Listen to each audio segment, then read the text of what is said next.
Good start there. Good morning, everybody. Welcome to Sunday Q&A.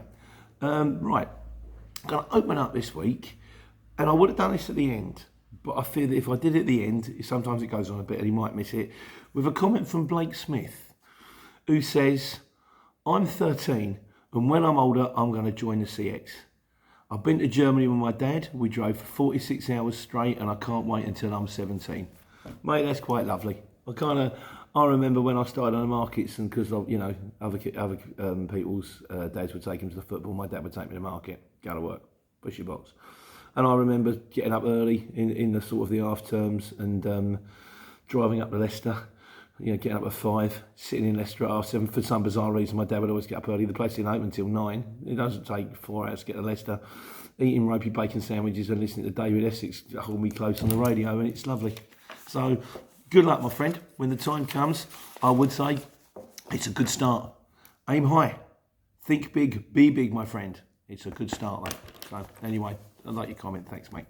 So, what we got to talk about this week? I did quite a bit yesterday, which kind of takes the sting out of it so you don't get too bored. Godzilla's on why did they send me? That was ludicrous. I went in there on Friday, and the car I've got, I think it was heavy, in fairness. It was 2 pallets. And I'm looking at it thinking, But the guy with Fort Truck who took the first pallet off went, no, that's heavy. Still, how heavy can it be? So anyway, don't look a gift horse in the mouth, as they say. Sorry. Godzilla says, good advice. One of those times where you would go instantly, oh, you don't need me, you can get this in a Lumen van, and then think, what have I done? I know a couple of geezers have said that before. I know a guy who spoke to me once. He said, I thought I was doing the shipper a favour when I rung up and said, you don't need 2 vans. I can get this on my van alone. They cancelled the second van, and the shipper's going, what have you done? Shh, don't say nothing. If you have a question, run it by the shipper first. Chris C says, keep your mouth shut and be grateful for an easy job. And Gold Member says, say nothing. Take easy work, take money. Yeah, you're dead right, guys. And the unperson said he had a drop the other day. I know it does happen sometimes, doesn't it? It makes you laugh. He said, I'm in a 7.5 ton. The box wasn't much bigger than I think it was delivering a mobile phone. He's had to block the street to get down to the house. And it's like, yeah, it does make you wonder sometimes, but I'm sure you've all had it. So anyway, we covered pretty much all of the videos yesterday. So miscellaneous, what we got. There's like Toe Morgan says he's waiting to join, just building up the pot. Joe Morgan, waiting to join, just building up the pot. Good luck when it happens, my friend. You know where I am if you've got any questions. Trucker Chris C and HGV said, joined in Wrexham. Not the best price-wise. Many shippers want cheap. I was speaking to a friend of mine yesterday, and he's sort of easy in Wrexham. And so the difficult seems to be the distance to pick up. So there's plenty of jobs coming out of Manchester. There's plenty of jobs coming out of Liverpool. He said, but you've got to drive 50, 60 minutes to get your first job. So I would say, if it ain't working at the moment, maybe the way, if you can maybe stay out the odd night, that might help, or just try and get up early, or try and get your job for the morning on the night before. Because if it's, say, for example, you wind up in Birmingham, you want something the next day, picking up in Birmingham this afternoon, dropping off in Liverpool tomorrow morning. That way you minimise your dead miles. But yeah, guys, I know it's Longfinger says, he says you need to keep telling people where you live matters. The money you talk about would never happen in Stockton. Although he then goes on to say he got fed up because he was sitting in Slough for 6 hours not winning a single job, which kind of does detract from the area thing. But where you live, he's right. Where you live does matter. But you've also got to bear in mind, and I've also said this before, that if you're in a busy area, if you're in the Milton Keynes area, if you're in Tilbury, if you're in Manchester, you'll get a lot more jobs, but there'll also be a lot more vans. So, but I've always said I'd rather have 20 vans going for 20 jobs than 1 van going for no jobs. Because you could be the only van in the area, but if there's no jobs, there's no jobs. So do bear in mind, and I can only go on my own experience, but apparently it is tougher up north.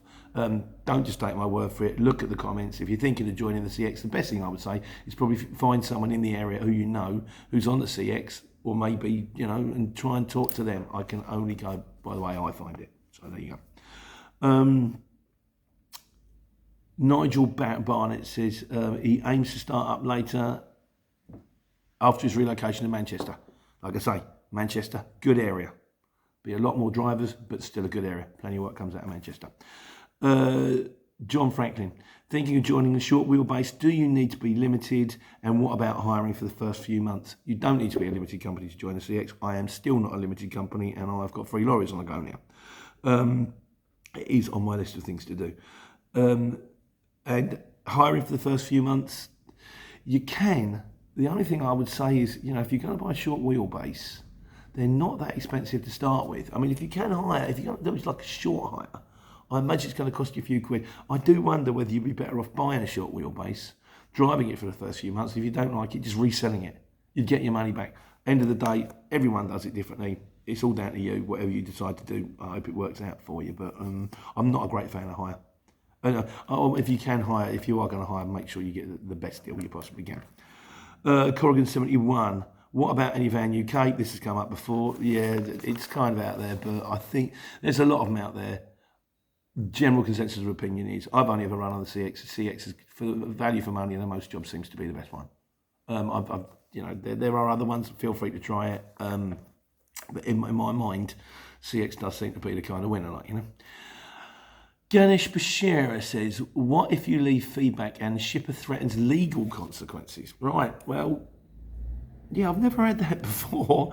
So you leave bad feedback and he threatens you with legal consequences. Remember, it's only libelous if it's not true. So if you've left bad feedback and you've actually told what happened and he threatens with legal consequences, say fine. Take me to court then. But you maybe have to tell me a little bit more about that one, my friend. But that's one I've never come across before. So curious one. But yeah, I would say, I think if I'm perfectly honest, chances are it's probably an empty threat. I don't fully know what went on. There's a lot of faff taking someone to court for the sake of a job that might have been 50 quid. So I need to know a little bit more, but yeah, that's a curious one. Get back to me if you can, please. Ian with Two Eyes Merrick, he said, in a few... Right, there's been a few bad payer comments on the Facebook groups. He says, right, he's always a mine of information, this man.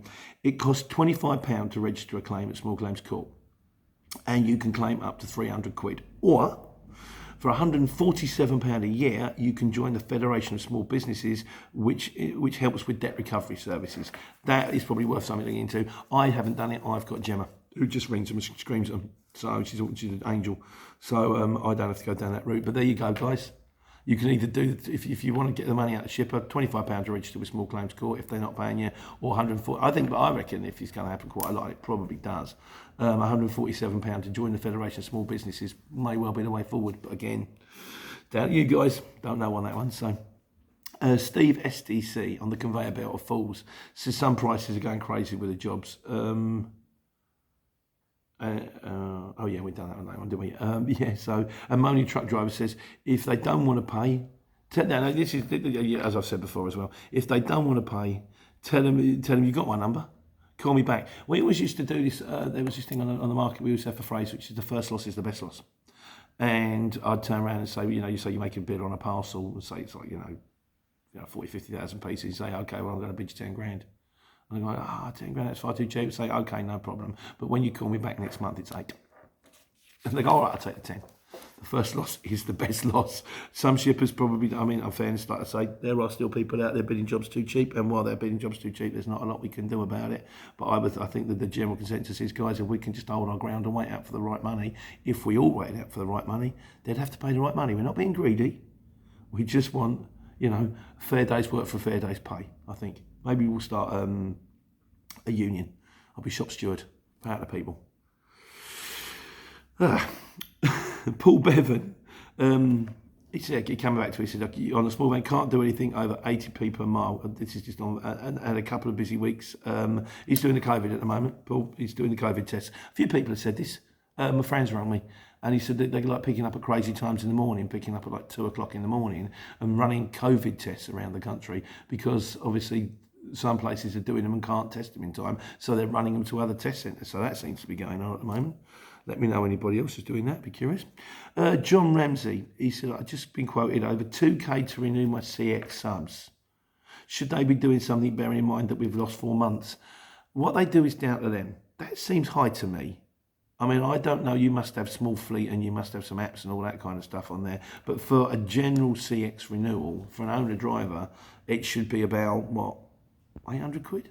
That seems very high to me. I would look into that if I was you. Unless, of course, you've got quite a lot going on. So,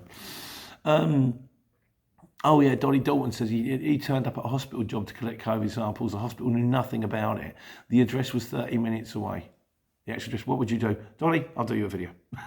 It's kind of, what should you do with the job? Yeah, I'll try and get one out next week for you if I can, mate. That's worth it on its own, I think. Bob Hope, to anyone taking pictures of PODs, there's great new phone apps that can turn photos into PDFs. Now, bear in mind that when you get to the complete booking on the CX app, there is a way of doing it. Go to scan document, click on it, you get 4 little circles. Move the 4 circles so they come in line with a piece of paper and click scan complete, and it will be sent as a PDF. Having said that, I'm sure that's a useful thing to know if people want to keep their own records. Bob, if you could let me know what they're called, these apps for the phone, I will happily pass them on. So, Alan Talbot, if you're in a class 7, class 7.5 or a class 2, some class drivers think you're inferior. Yeah, I know. So when you're driving down the road, you kind of flash them in, they pull in. Or you decide you're going to move in, you're indicating, they just carry on driving, let them. You'll get a lot of ignorant people, just ignore them, There's not a lot you can do about it, let it go. Steve Campbell, he hired out a sprinter this week and then realised he didn't know how to work the tail lift. Right, Steve, I've done a video for you on this. I'll whack it out next week. But yeah, long and short of it, there's one going out on that. Thanks for bringing it to my attention. I haven't done one of those before. So, Jason Burke says, reprices at Christmas. Would expect Christmas to go manic with a multi-drop. I think you're right, I think one of the results of this, or the lockdown thing, is an awful lot of people have gone a lot more online. I mean, don't get me wrong, I was kind of always online, but now I've noticed the amount of, I've noticed that a lot more stuff is coming in the house online. Boring stuff. Cat food now comes from Amazon. Dishcloths now come from Amazon. Fly spray, fairy liquid now comes from Amazon. And I reckon but near Christmas, I think everything's going to go manic. So fingers crossed, guys, we get a little bit back at the end of the year. C11 Yan says, isn't August a slow month because of the holidays? I think that's a thing of the past. I remember because I lived in Luton that when I was a boy, he used to call it the Vauxhall Fortnight because basically the whole of Luton was powered by Vauxhall before the airport took over. And there would be 2 weeks of the year where basically the place shut down because Vauxhalls would shut down, everybody would be on holiday for 2 weeks, everybody would go, and it was just like, that was it. I think that doesn't happen so much anymore. I think people take that, maybe when the kids are 6 weeks summer holidays, the traffic gets a bit easier. But I think things tend to keep going now. That's just my opinion, as always, probably wrong.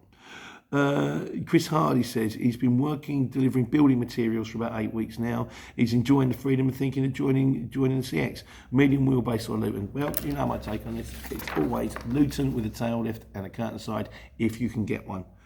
Curtain side Lutons are not easy to come by, and if they are, they've got a lot of miles on the clock. I mean, we've done one on vans. I'm sure I'll do a little link out there. And like I say, at the end of the day, everyone does it their own way. But I was happy in my Luton with a tail. It seemed to be the best way. In fairness, I know people with Lutons with tails with curtains that are making money, which is not far off, or making more money than I am in a truck. If you go that way, you can. Depends what you want. There you go.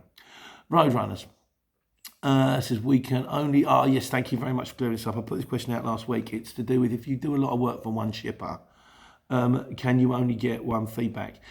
Thank you. He's come to my aid as usual. People that know more than me. You can only leave one feedback for the same driver every 30 days. So if you want to increase your feedback and you're doing an awful lot of work for one firm, you're not helping yourself with the feedback. At the same time, you're earning money, and that is more important than feedback in my book.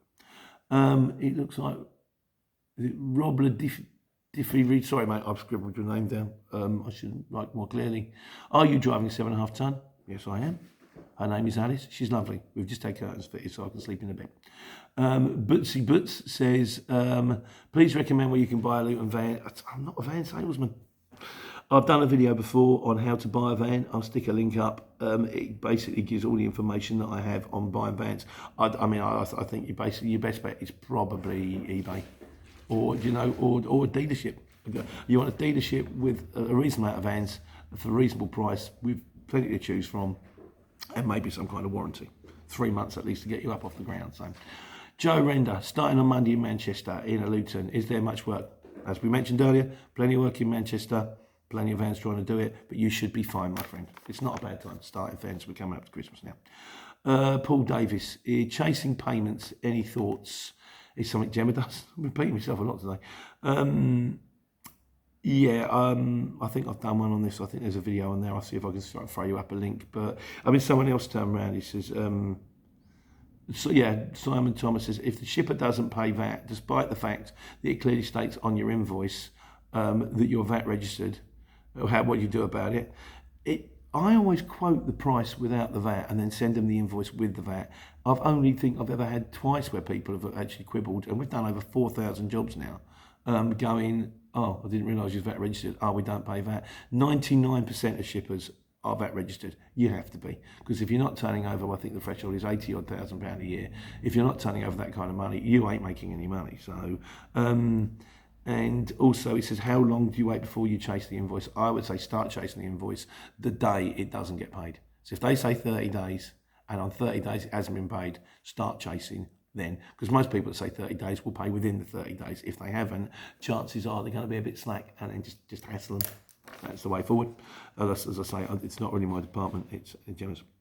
And finally, Mike Saunders says, what if the place you picked up from gave the wrong freight or you can't fit it in? That is down to the people that book the job. If you pick up the wrong freight, you're going to be looking at a lucrative return fee. When you get there, they go, we don't want it, they refuse it. They say, how much, take it back, quite on the same money. Or if you're going back to their home, you might want to do them a favour. And if you can't fit it in, it's cancellation fee time. They've asked for a short wheelbase. I've turned up in a short wheelbase. It's 15 pallets, cancellation fee time. That's kind of it. The final comment today, I'm not repeating myself today, sorry about that. Just the way the questions fall, really. And the final one goes from David Johnson, who said, he said, I had a knock on the door yesterday from a DPD driver, and he's just wanted to make sure it was okay. And when he asked him why, he said, because your wife didn't order anything yesterday. Oh, mate, tell me about it. Like I say, everything seems to come in a box now. I've had to order another orange bin off the council, which I'm not sure if you're allowed to do, because at the moment I've got so many boxes out the back of my thing, they're getting wet and it's not helping with recycling, and that's not environmentally friendly. So that's it. It's only Q&A. Like I say, off we go into October now. Lead up to Christmas, their next 8 weeks. Let's hope they're good, and let's hope we take care and take money.